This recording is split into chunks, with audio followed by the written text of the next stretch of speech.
Here we go.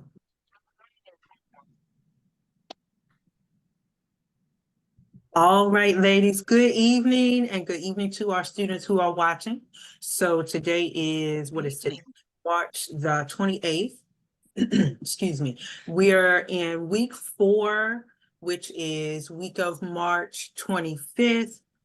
But I'm gonna go back a little bit on our lesson today because when we were off on spring break, we got behind with our lesson. But I want you to also, for this week, week of the 4th, excuse me, week of March 25th, I want you to make sure that you get caught up on discussion board for week 4, as well as quiz number 1. And for this week, you are answering the question, how is Luke's gospel different from Matthew and Mark? So I know tonight we're going to talk about Matthew. Okay, so actually let me go back a little bit. And I apologize, we're behind, but it's so much to cover in one setting. We will be here for like a couple of hours if we try to catch up on 2. So I'll try to move as fast as I can. I'm going to go back to week 3, okay? And then we'll do chapter 6 in your book, which is Matthew, okay? So let me grab my book real quick. I should have had it, should have been prepared, right? Okay, and we are going to be in your textbook, and we're going to cover chapter 6 in your textbook, which talks about the Gospel of Matthew. Now, last week we talked about, let me make sure I get it pulled up here. Hold on one second. There we go. So last week we talked about the book of Mark. And one of the key things that I want you to remember is that even though Mark was the first gospel written, Mark was the first gospel written, Mark was not placed first in the New Testament. So what's the first book in the New Testament? Y'all know? Matthew. Matthew, right. So that's what we're going to get to today. Matthew's the first book placed there, so you could tell everybody. They're like, if somebody says, oh, it was written first. No, not necessarily. So actually, let me hit stop. So what we want to remind people of is that even though the placement there is first, books don't necessarily follow any type of chronological order. Okay, sometimes it's placement. Hold on, everybody. Now something just happened. All right, there we go. Sometimes it's placement. And one of the key things that we're going to see about the book of Matthew, hold on, yeah. There we go. One of the key things that we're going to see about the book of Matthew is that Matthew opens up with this glorious genealogy. So as we're getting started, for my people who are going to watch the video as well, excuse me, if you have your phones with you, because, you know, we have the Bible app, or if you have an actual Bible with you, you could go ahead and open it up to Matthew. And I'm going to do that right now while I'm talking. And you can kind of thumb through and kind of look at some things while I'm talking. Yeah. All right. So one of the cool things about the book of Matthew is that it opens up with this genealogy of Jesus. So I'm not going to read all of it for you, but we said last week that may be one of the reasons why it was placed first as a New Testament book, because it just really opens up with a lot of good history. Okay. All right. Okay, well, I already said that. We're going to go right here to our first slide. So I already said it's placed first. Now, here's the key thing when we talk about authors, Old Testament and New Testament.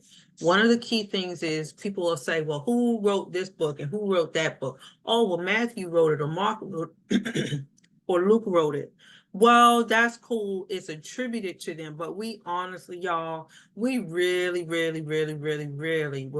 like, we really are not sure who wrote every single book. It can be attributed to people, and it's not to say that Matthew didn't have a hand in the book, but we're not exactly sure of the exact author. We do know some things about the book and how it was written. So we do know that the book was written in Greek, and it was probably written for a Greek audience. So you also want to remember that when these people were writing their New Testament pieces, because when they were writing, nobody sat down and wrote like one whole book. It came together in pieces, right? So when whoever was writing these books or was writing Matthew is what we're talking about now, remember the New Testament came together in pieces. So I don't want you to think like they had it all and it was just all one solid piece, okay? Matthew also, if you were with us last week, or I want you to go back and watch the video if you were not able to join us live. I do want to talk about sources. So let's go back to sources a little bit. Matthew was first, and we talked about the four source hypothesis. That's a tongue twister for me. So there were certain other sources that these writers could get information from. All right. So let's think about Mark. I gave it away, right? Let's think about Matthew. Where did Matthew get some of his information from? Matthew Say got his Mark. information. Yeah, Mark and Uh-huh. the Q, the Kale. And from Luke.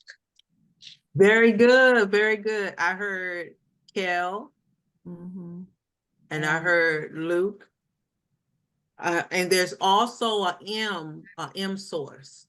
So Right. if you all go back to last week's PowerPoint, and you'll see that diagram as well Mhm. of the four sources. Okay. So we also want to remember that Matthew's pulling from Mark. He's also pulling from M. So he has stuff that nobody else had. And he also pulls from another source, like an unknown source called Q or Kel. We think that Matthew was written after Mark, get the M's mixed up. So Mark was written around 65 to about 70 CE, and CE means Common Era. And so we think that Matthew was written after that, okay? Now, one of the key things that I want you to remember as we study our different books is this particular word redactor. And let's talk about that for a minute. Okay, what's the redactor?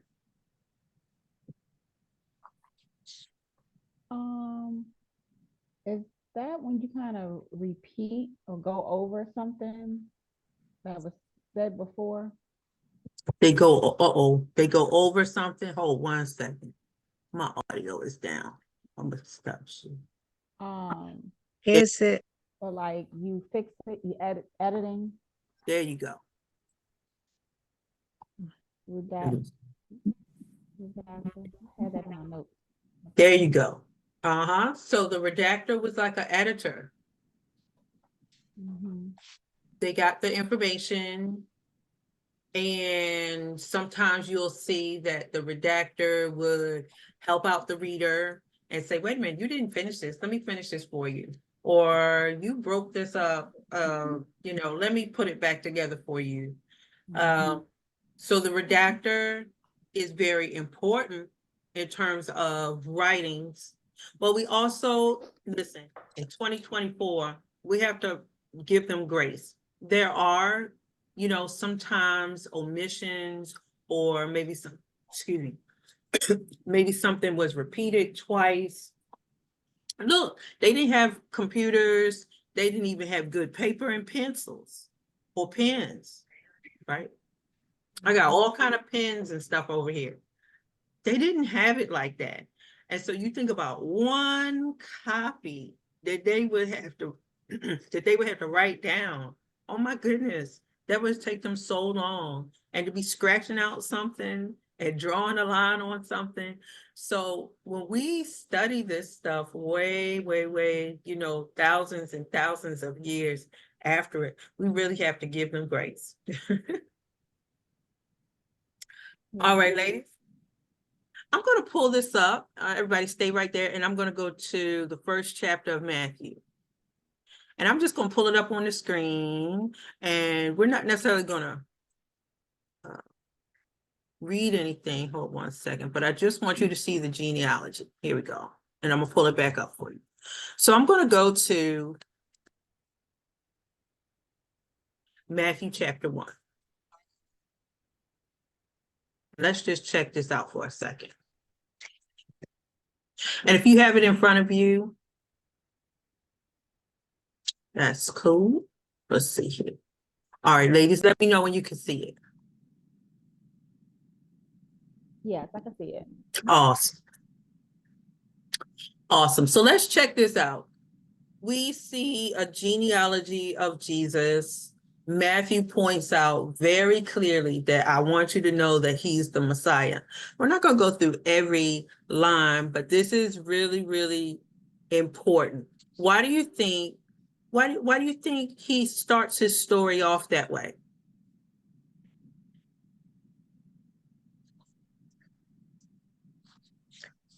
It was I think important to know. Good. It was important to know. Yes. Uh-huh. Mhm. I mean, it's family, it's history. It's good to know the roots of where, Jesus kind of came from, although he was born of the Holy Spirit. That's His right. earthly father was Joseph, so it kind of just goes back to Joseph's bloodline, I believe. Very good. Very good. So Matthew is like, look, I need you to know who he is.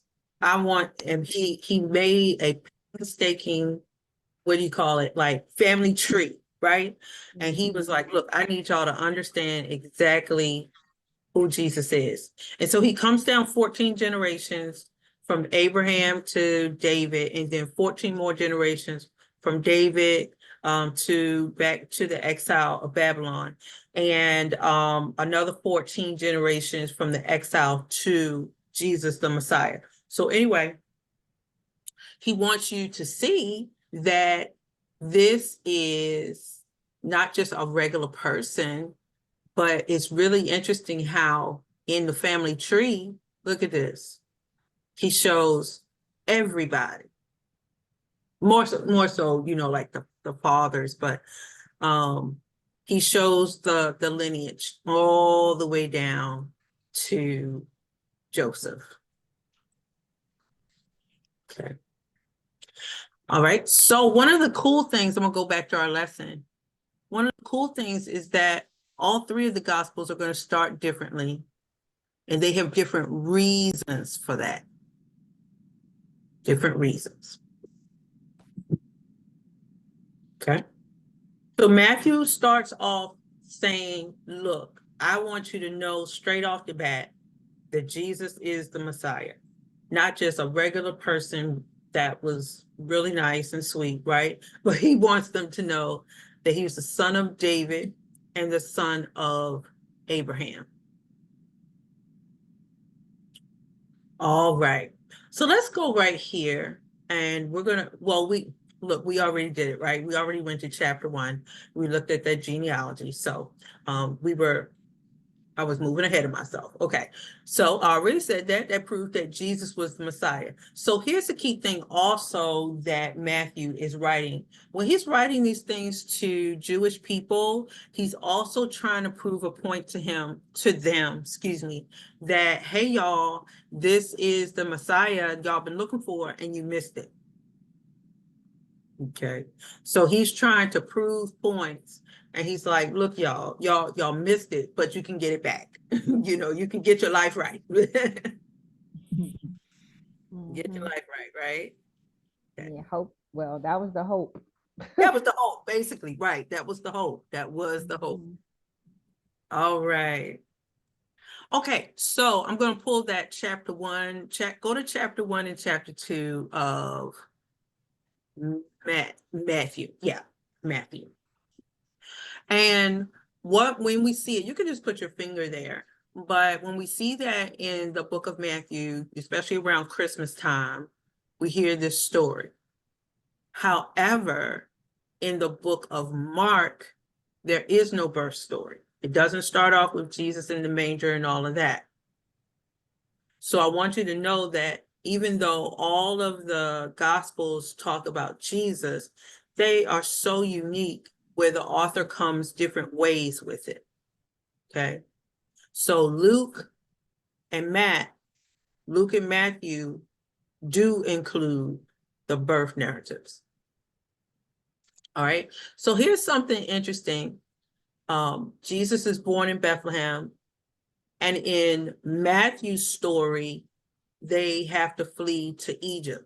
So sometimes during like the Christmas plays and things like that, it's depending on where they're coming from. You may hear the birth story from Luke, or you may hear it in the Christmas pageant or whatever coming from Matthew. And we'll talk a little bit more about comparisons because there are some differences. Like in one of the stories, you see the wise men, and and so there are some other differences in the other story. So let me keep going. Here's another thing that we want to always understand, excuse me, in the books are the characters. Now remember, when they're writing, you have to think about the context. So like if we were writing something now, we're in 2024, right? We got a big election coming up. That's our context.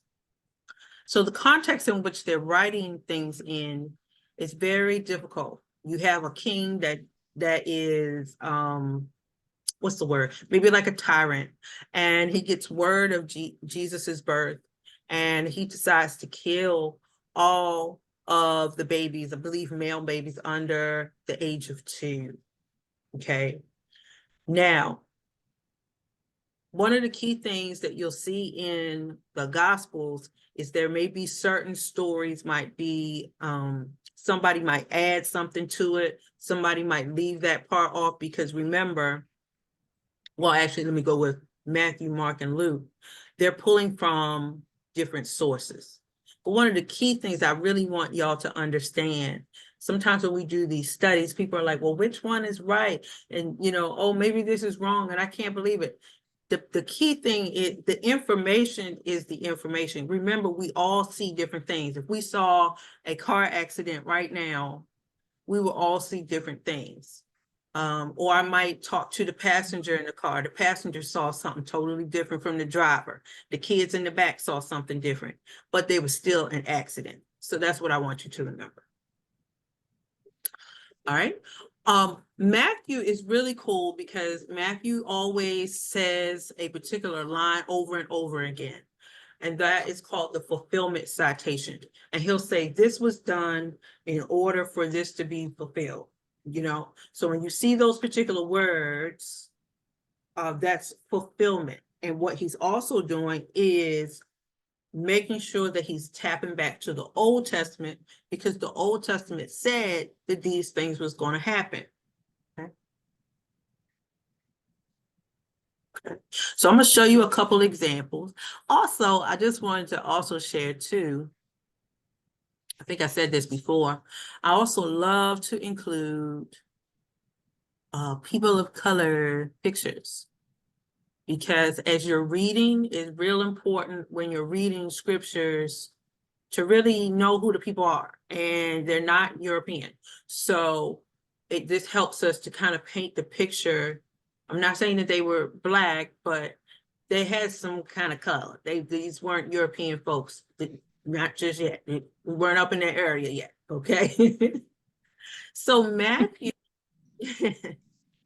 and y'all stop me if I'm talking too much. Oh, no, you're fine. Okay. All right.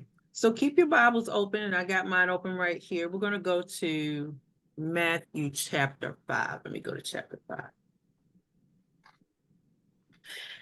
And there's something interesting that we want to point out in Matthew's book.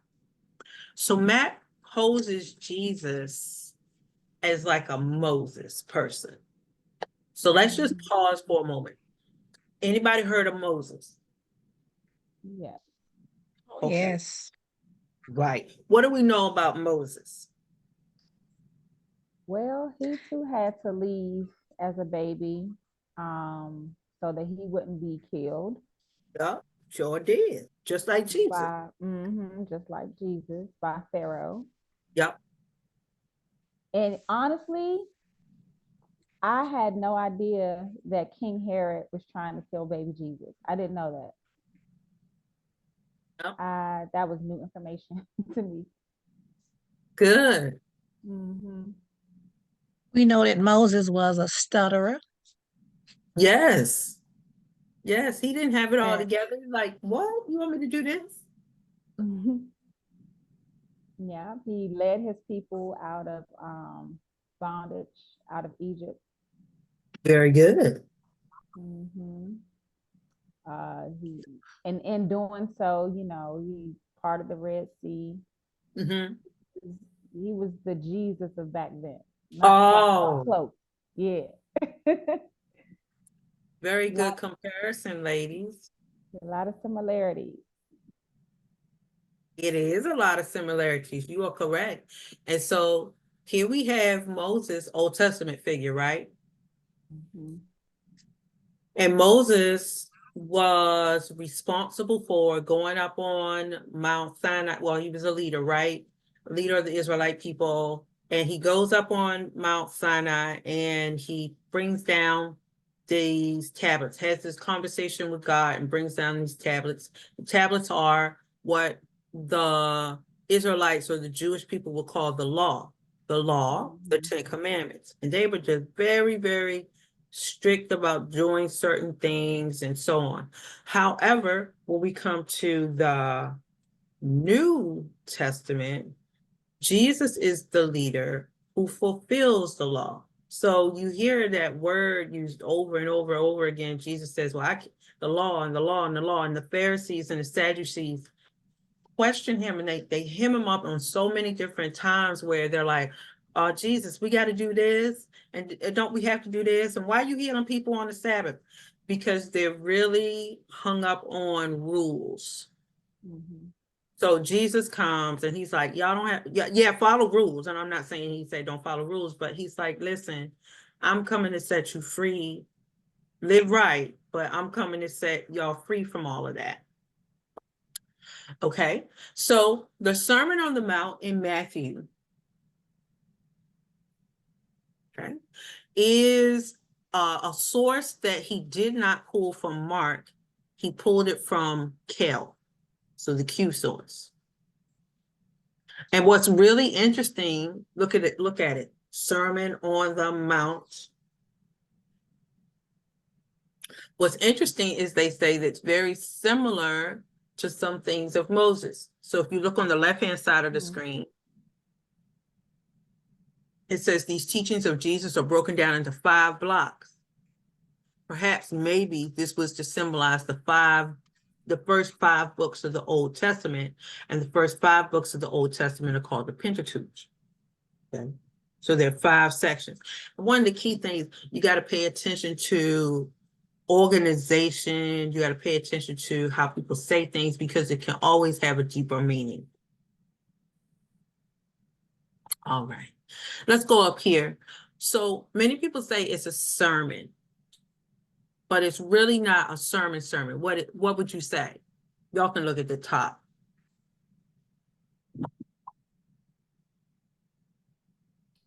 Jesus' teaching. Yeah, it was like a set of teachings.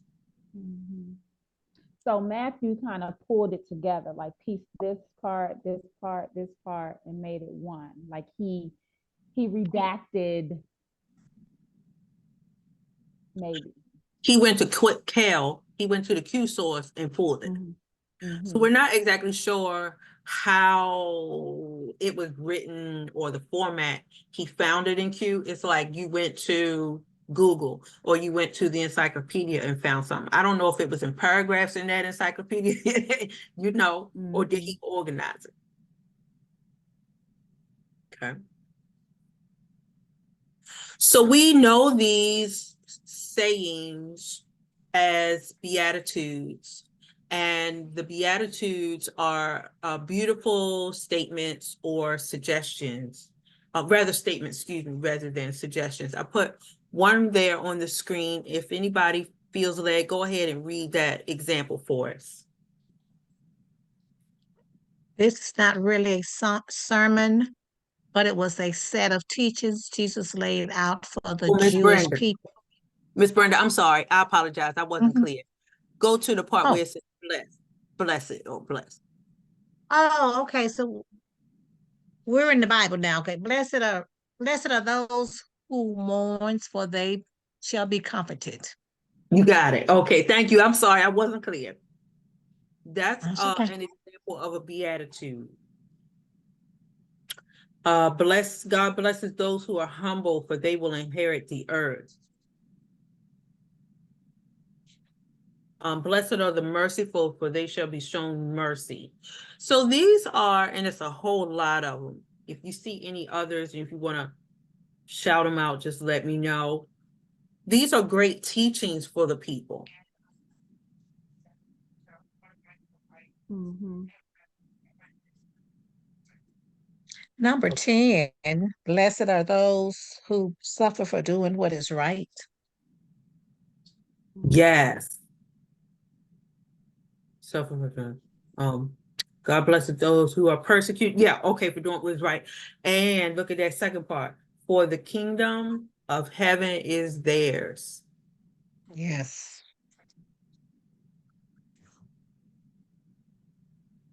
And I'm reading from, let me see. Oh, I'm reading from the New Living Translation.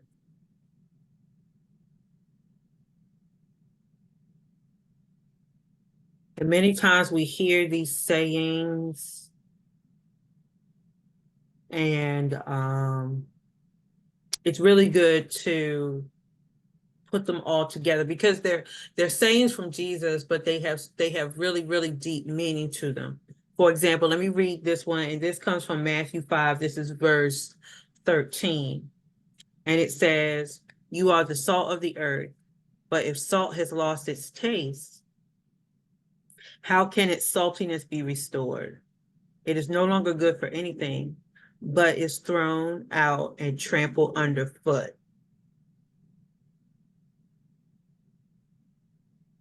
Mm-hmm. So being salt. And so you'll see him use words that will be contrary to each other so that people can understand which one they need to be. Mm-hmm. That's good. Right. Yeah. Yeah.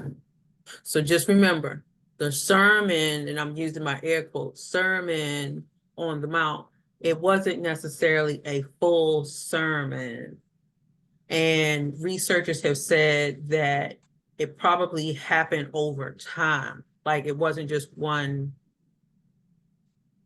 I'm gonna just sit down and talk to you for hours. Okay. Mm-hmm.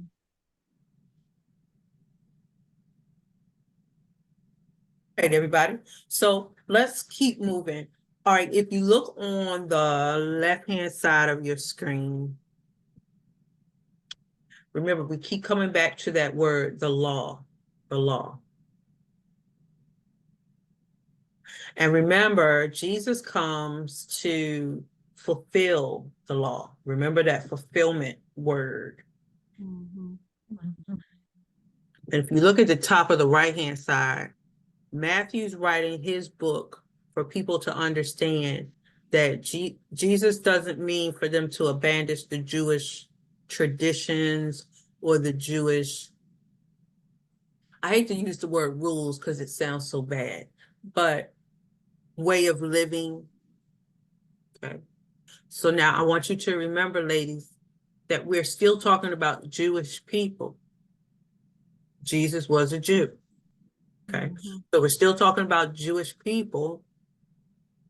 And then Jesus comes on the scene and he's like, hey, I'm not saying you have to throw it out. Mm-mm. He's saying I didn't come. So I want you to go to 5 and 17. And we're going to hear what Jesus says.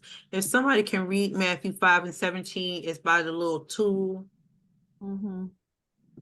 It says, "Do So, not think that I have come to abolish the law or the prophets. I have come not to abolish, but to fulfill. but to fulfill it. Mhm. Hence that word again, fulfillment. So why they ain't just listen? I just don't get it. Say it But again. okay. I said, so why they didn't just listen? I don't get it. But That's a okay. good question. Let's try to wrestle with that. Why didn't they listen?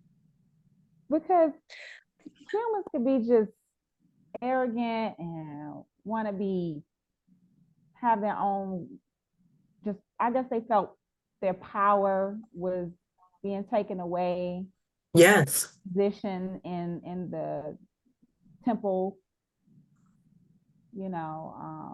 people are people and they're the same today, I guess. But something in the chat you just said was very good. Traditions. Mhm. Don't try to take people's traditions away. Yeah, oh, they will hurt you. Yeah. We always like that. And he's saying, you don't have to stop doing like that. When we talk about the law, okay, Old Testament readings can sometimes be very confusing or strange to people because we just don't understand the Jewish traditions sometimes. So, and during this Hebrew, or we'll also call them Hebrews because that was the language. So when they sinned or they did something wrong, they had to atone for it. Well, the way Mhm. that they would have to atone for it would be through some type of sacrifice, or maybe sacrificing an animal or grain or whatever. But Mhm. listen, Jesus like, we gonna kill all of the animals if we keep doing that. Okay. For Mhm. birds and calves and everything, we ain't gonna have no food to eat because y'all keep showing off. Mhm. So Jesus came to what? Fulfill the law. He's like, y'all don't have to keep killing the animals. And it's so awesome. We're celebrating Maundy Thursday today. Tomorrow, Good Friday, where Jesus goes to the cross and sacrifices his life for individuals. He's like, y'all don't have to be killing animals and dogs and cats and squirrels. Right. Let's put an Jesus end to that. fulfilled. Let's put I an end have to a that. question. You just said something, a term that I've never heard of. What Thursday is this? Very good. So today is called Monday. M Mhm. A U. How about I type it? Okay. M. Let me capitalize. MAUNDY. Thursday. Today is Monday. I said Monday, didn't I? Monday, Thursday. Monday, So Thursday. Monday, Thursday, I actually want to read something to you while we're talking. And actually, what I'm going to do, thank you so much. I'm going to put this in the chat. Let me see if I can forward. No, if I forward it, I'm going to have to come out. Okay, so I have a little description that I want to show you all, but I'll have to email it. Okay. But during the Last Supper, okay, so Jesus on this Thursday, Jesus has the Last Supper with the disciples. He has the Last Supper with them, and during the Last Supper, which is a Passover or Jewish meal that they celebrate together, okay, and at this table he's like, look y'all, I gotta go. So he's preparing them for what he is expecting to come. So this is a Passover meal. During Maundy Thursday, he also washed the disciples' feet. So that's another practice that's done. You may hear or see some churches talking about foot washing services and things like that. Well, it's nothing weird, but it is a tradition that comes from the Passover meal. So you got to remember, hey, look, we got shoes and boots and sandals and sneakers and all these wonderful things to put on our feet. now. But they were walking around. Sometimes if they had a pair of shoes, they were not great and their feet would get dirty. And the foot washing was a courtesy that somebody would do once you came to their house. And it'd be like, oh, here's a basin, here's some soap or whatever. Let me wash your feet. And Jesus, was the servant, right? And showed himself to be a servant or a helper to them. He didn't tell them to wash his feet. He washed their feet. Mhm. So this this week is Holy Week, but today, Thursday, is the Passover, would have been celebrated as the Passover meal. Mhm. That's a good question. Oh, thank you. I'm glad you said that. New I'm gonna put that graphic in the chat. Thank you so much. Okay. Mhm. All right, let's go right here to the right-hand side. Let's look at our little bell. And someone feels ready, you could go ahead and read what's next to the bell.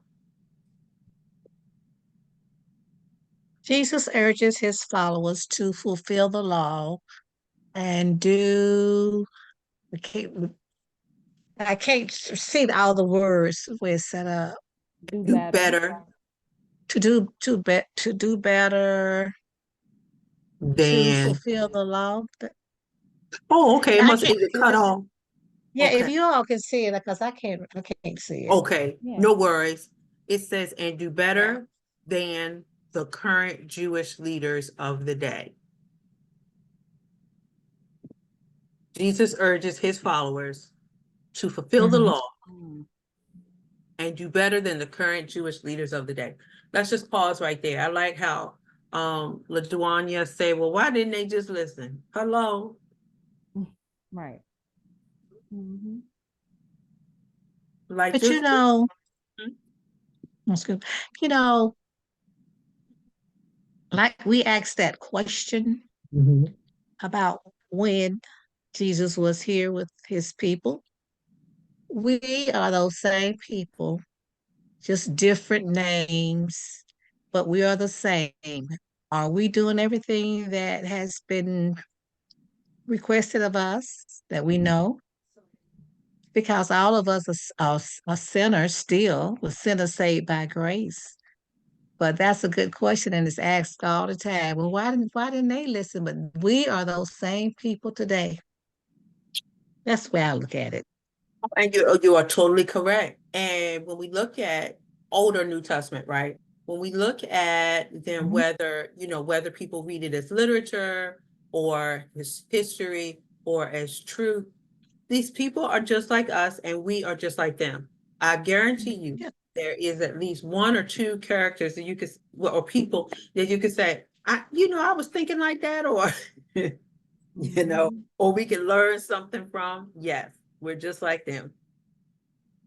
Mm-hmm. Right. Let's go down to the clock. LaDuanya, can you read that? Absolutely. It says Jesus shows them that God wanted more than a strict adherence to the law. Yeah, so Jesus wasn't concerned with you got to do this to the T. If you look in like in the book of Leviticus and Old Testament, it's just law, a lot of rules, a rule book, because they were just out of hand. And there's nothing wrong with discipline and order, but Jesus is saying, listen, life is more about you got to do this to the T. And if you didn't do this to the T, and if you did this on the Sabbath, you're wrong. He's like, get rid of that thinking. It's a heart thing, not following rules. Mm-hmm. Mhm. Not just following rules. And surely he's saying, yeah, you want to make sure you're doing what's right. But these folks was like going overboard with it, right? Mm-hmm.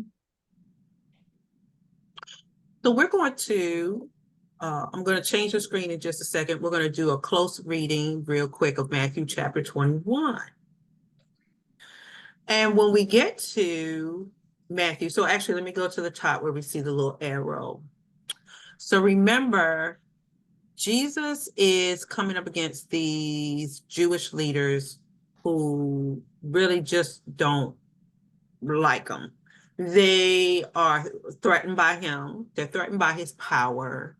They know he's special, but they are not quite sure. The whole point of Messiah, they don't get.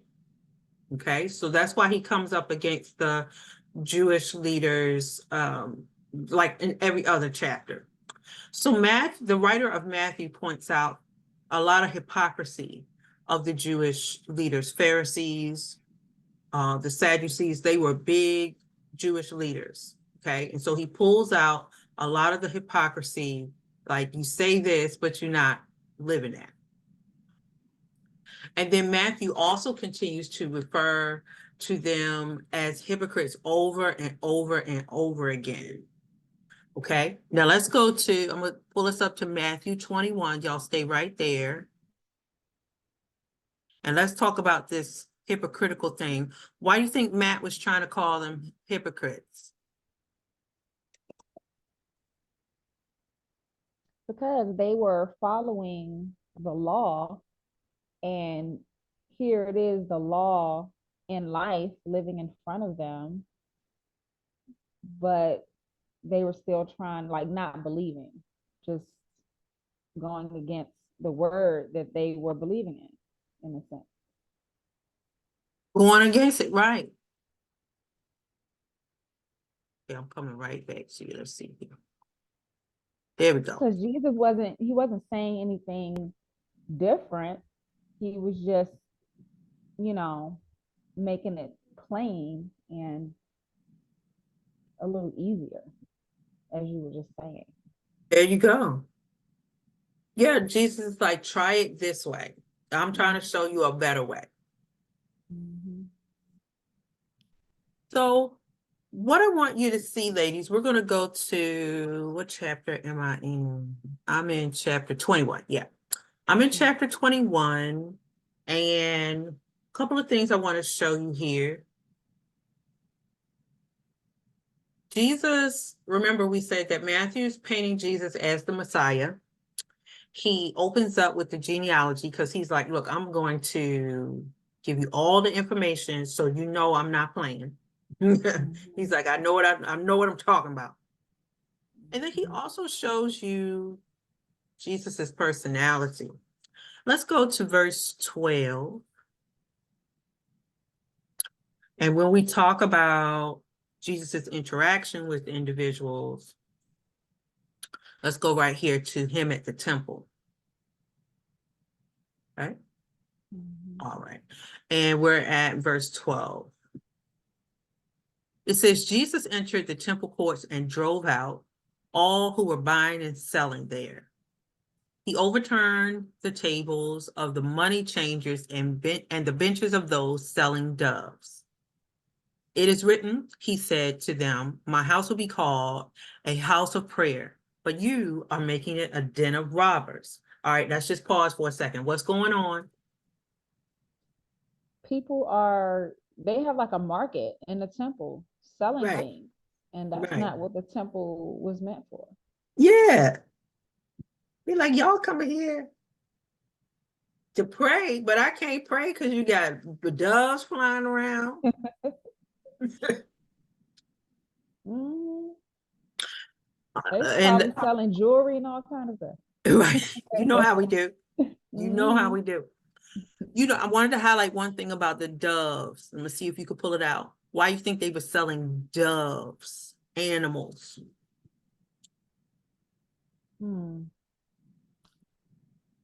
If I had to guess, because doves are known to be like heavenly and angelic, so I guess they figured we'll sell some doves in the temple. Okay, okay, I don't know. okay. Anybody else? Or Miss Brenda, should I say?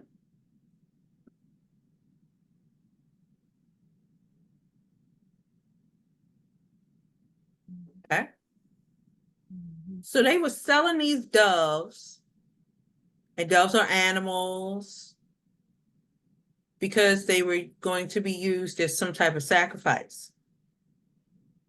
So think about it.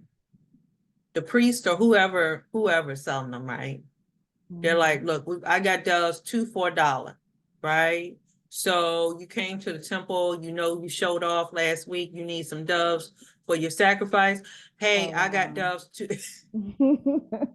Right. I got doves 2 for $1. And maybe LaDuanya has them over here, 3 for $5. Mm. I never thought about it like that. In fact, I never read Doves. I knew they were selling stuff, but He was selling stuff, right? wow, that's Mm-hmm. crazy. Mm-hmm. Mm-hmm. Yeah. So they were literally buying their uh their forgiveness. Right. Yeah, that's good. Right. So, okay, so how much for your doves? Like how much are you selling your doves for? I showed off real bad last week. I bought too much from Amazon, so I need 20 doves. Okay, well, 20 doves, that's gonna cost you $200. Okay, so I give you $200. You see? And So so that's why I just had a aha moment. I'm sorry. So that's why. So because I always question, well, why do some churches sell things in the church when Jesus was upset because they were selling things in the temple? It's not so much that they were selling things, although it is, but they were selling animals like for sacrifice. And the that's when animals for the saying, sacrifice. no, yeah, this is not what we're doing. That's right. It's not what we doing. We got animals flying around. We supposed to be praying. Y'all got money out on the table and things like that. Now to go back to what you were saying, LaDonya, about why the churches sell, like let's say they have the bake sale or the cookie sale or something. So maybe those proceeds are going to, okay, like for example, we did like a bake sale. It was to help the kids go on their trip. Because we have like a trip during Christmas break that the kids go to for a conference. So it helped to offset the trip. Not like we're going to do a bake sale so we can go to Atlantic City. Right. Right. Right. Mm-hmm.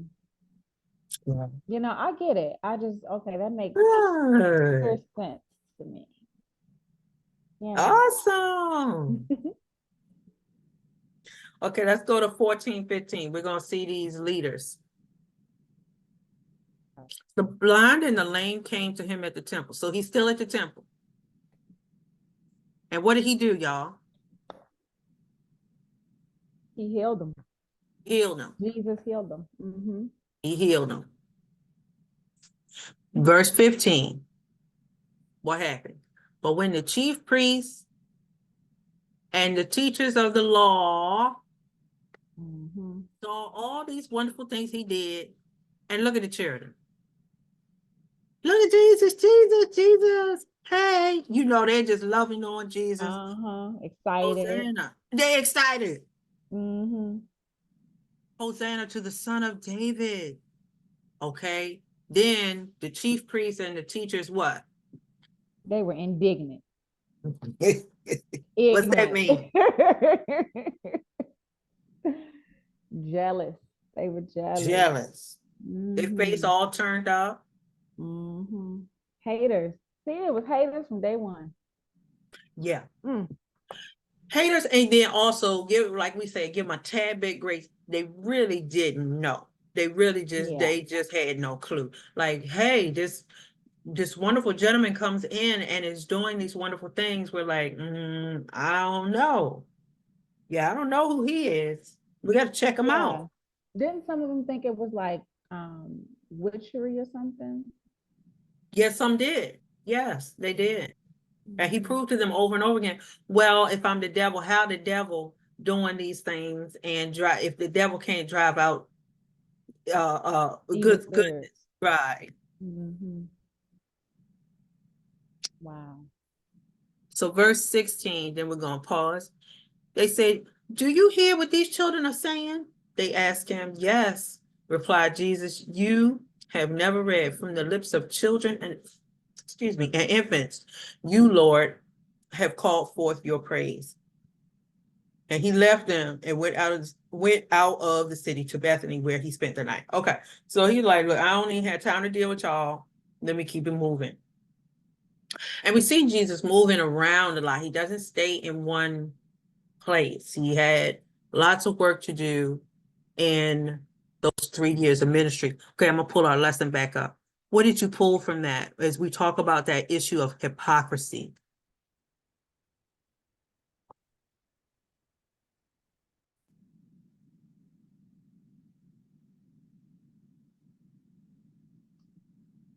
I would just say, just be about your father's business. Don't say one thing and Mhm. do another. Yeah, Mhm. yeah. He really does. He's like, look, y'all doing too much. But Matthew makes a point in the book to show not just who Jesus is, but to show the hypocrisy in the character of the Jewish leaders. Mhm. Okay. Mhm. Okay, we're almost there. Let's look at what we call the passion narrative, and this is so on time for Good Friday tomorrow. When we hear the word passion, sometimes people get a little confused. Passion has different meanings. So not the love or the lust type of word, but passion also means suffering. Suffering. So in Matthew's book, he clearly wants to point out that y'all did it. In the book, he wants to point out to the Jewish people that y'all did it, you're responsible, you messed up. Okay, we're going to go to Matthew chapter 27 in just a second, but Matthew's book, or his account of the Passion, when you heard that movie, Passion of the Christ, means Mhm. suffering. He shows that Pilate, we may have heard of him before, Pontius Pilate. He shows that Pilate, and he was a Roman official. He shows that Pilate had a change of heart. However, this is not seen in the book of Mark. And remember, Mark was written first. And so Pontius Pilate in Matthew, he's like, remember, he's one of the big wigs. He's he's like the sheriff or something, right? And he's like, hey, he didn't do nothing wrong. I don't want no part of it. And perhaps Pilate's heart is pricked and, his mind is changed. Like, you know what? It's something about this gentleman that is anointed and different, and I'm not going to put my hands on him. Okay, so we're going to go to Matthew 27. I'm going to pull it up on the screen. And Matthew shows the Jewish people that they are responsible and they took the brunt of the punishment. So let's go to Matthew chapter 27. I'm going to pull it up. Matthew chapter 27. And Matthew's book too can also be seen as a little bit of anti-Semitic. But let's look at this quick. Okay, I'm gonna come back to it. Here we go. Let's see here. LaDuanya, if you are able to read, can you read? Let's start.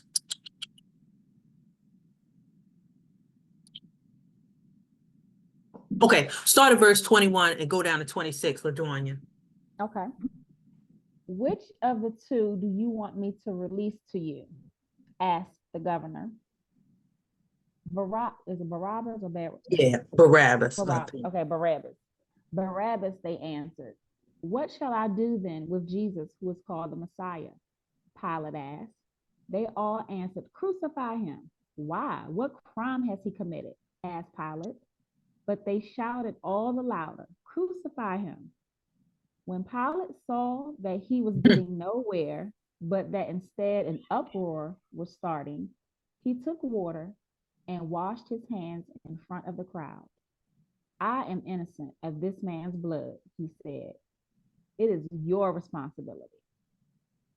All the people answered, his blood is on us and on our children. Mm. Then he released Barabbas to them, but he had Jesus flogged and handed him over to be crucified. Sit with that for a moment. Would you consider Matthew's book to be anti-Semitic? Meaning, do you think he has something against the Jews? I would say not if he was just kind of telling what happened. Mhm. If that's what they said, if they said crucify him, if that's what happened, that's what happened. For me, Mhm. I just feel like the story has been told kind of the same way. Again, I haven't studied it in this way yet, Mhm. you know, but I could just be biased. Yeah, because Mhm. one of the key things that Matthew wants them to see is y'all missed it.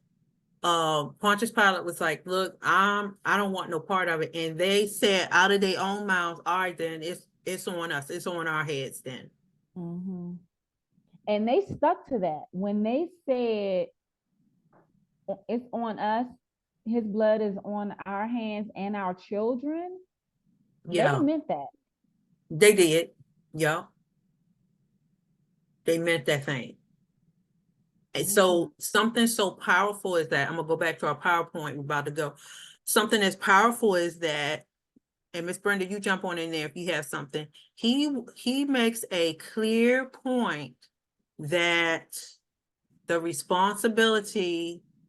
Oh, we were there. He makes a clear point that the responsibility was on the Jewish people, that they messed up. Mhm. Mhm. So this is a wonderful place for us to pause. Oh, we're 8:02. For us to pause because as tomorrow is Good Friday, this illustration right here, and as we go to the cross and remember Jesus' sacrifice, this is just a wonderful point to pause because we learn the history, the context, the why, behind it. And sometimes, many times we have all these different practices, but you're just not understanding.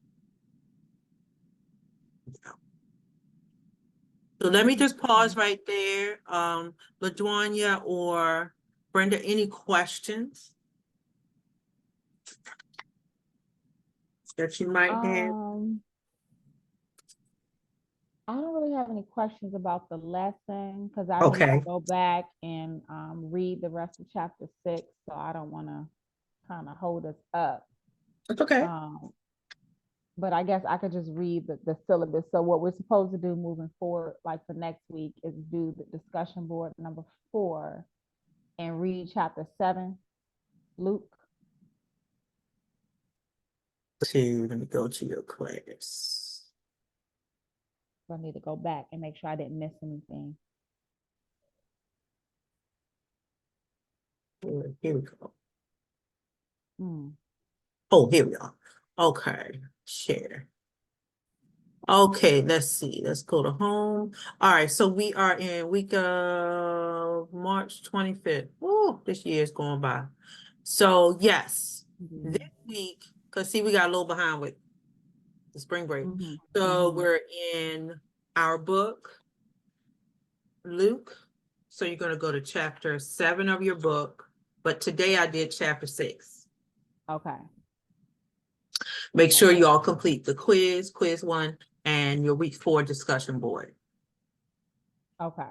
And remember, everything's due Sunday night. Okay. And Miss Brenda, any questions you might have?